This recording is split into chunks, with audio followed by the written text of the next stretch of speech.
In the 2020s, air travel is the safest form of transportation on the planet. Millions of people climb aboard a plane and make it to their destination without issue.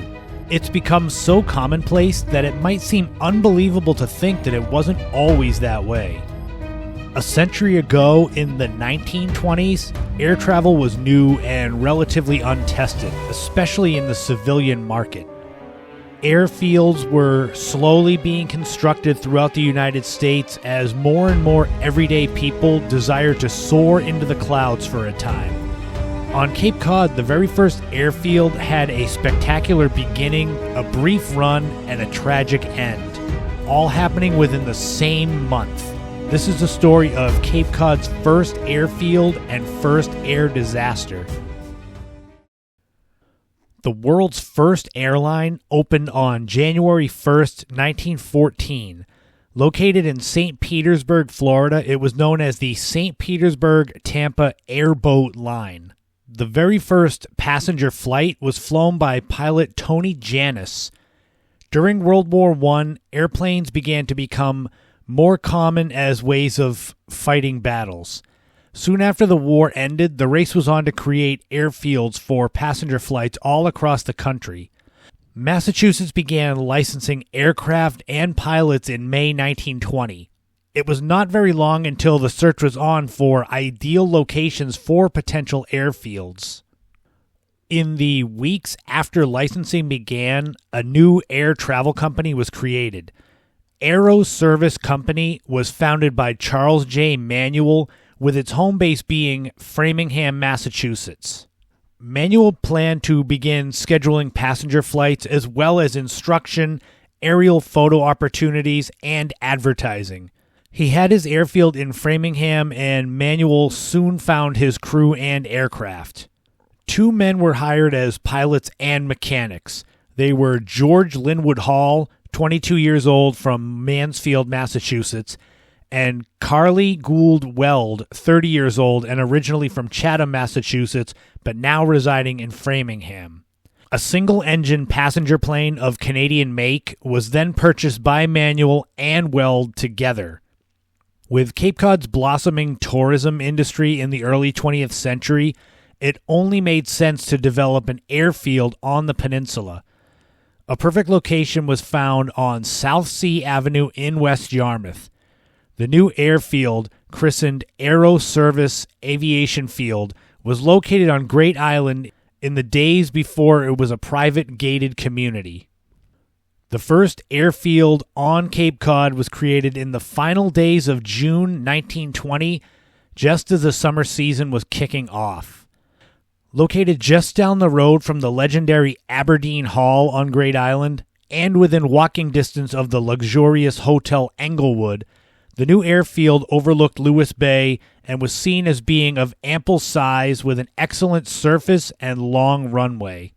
The Aero Service Company itself was praised upon its opening as having a highly competent crew with substantial experience in the field of aeronautics. This was especially true of the pilot Hall, who was an Air Force lieutenant after training with the Canadian Royal Air Force. Weld was equally as qualified, as he was a mechanical engineer who had received numerous patents in the field of engine improvements. Opening day for both Aero Service Company as well as their airfield on Great Island was July 5th, 1920. Hall piloted the airplane with Weld as the mechanic in tow as the craft took off from Framingham and landed in West Yarmouth in 61 minutes. This was headline news at the time and seen as an impressively fast speed for an aircraft.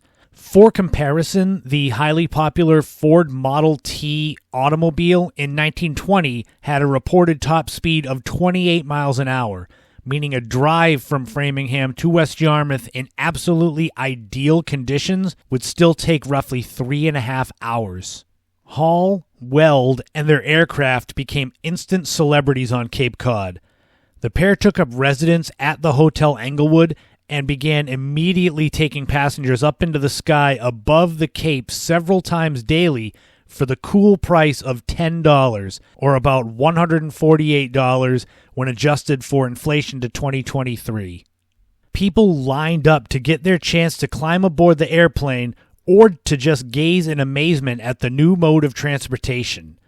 At the Great Island Airfield, the trips generally consisted of traveling in a square, covering much ground from Mashpee to Harwich. After their passenger trips were finished daily, Hall and Weld would entertain spectators by taking one final flight themselves and performing stunts such as the loop-the-loops before calling it a day.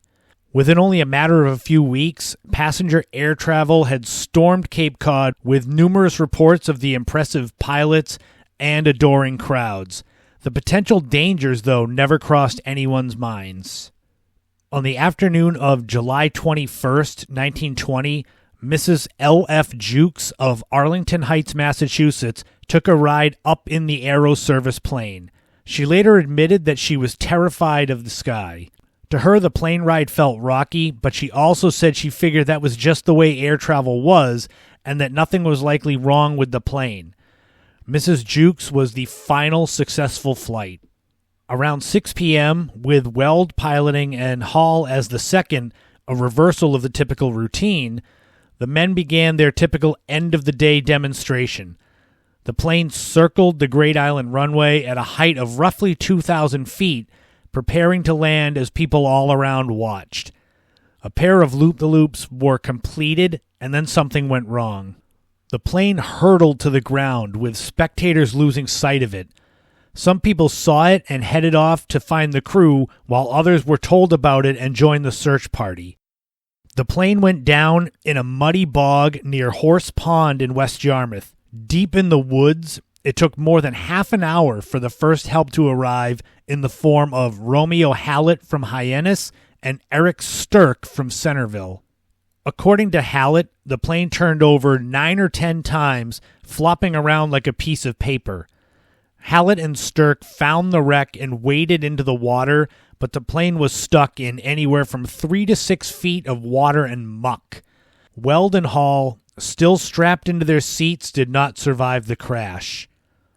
Although no immediate cause of the crash was established, both wings were broken off, and the plane had crashed tail first, likely because the engine had fallen back into the fuselage.